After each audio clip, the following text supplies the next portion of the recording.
السلام علیکم ورحمۃ اللہ وبرکاتہ۔ موت کیا ہے؟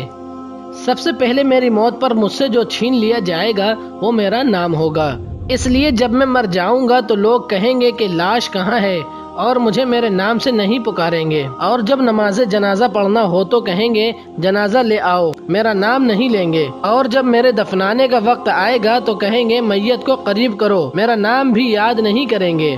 اس وقت نہ میرا نسب اور نہ ہی قبیلہ میرے کام آئے گا، اور نہ ہی میرا منصب اور شہرت۔ کتنی فانی اور دھوکے کی ہے یہ دنیا جس کی طرف ہم لپکتے ہیں۔ بس اے زندہ انسان، خوب جان لے کہ تجھ پر غم و افسوس تین طرح کا ہوتا ہے۔ نمبر 1، جو لوگ تجھے سرسری طور پر جانتے ہیں وہ مسکین کہہ کر غم کا اظہار کریں گے۔ نمبر 2، تیرے دوست چند گھنٹے یا چند روز تیرا غم کریں گے اور پھر اپنی اپنی باتوں اور ہنسی مذاق میں مشغول ہو جائیں گے۔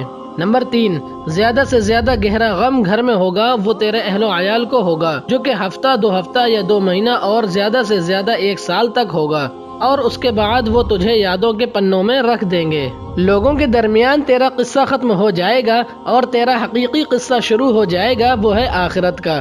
تجھ سے چھن گیا تیرا جمال، مال، صحت، اولاد، جدا ہو گئے تجھ سے مکان و محلات، بیوی، غرض ساری دنیا، اور کچھ باقی نہ رہا تیرے ساتھ سوائے تیرے اعمال کے، اور حقیقی زندگی کا آغاز ہوا۔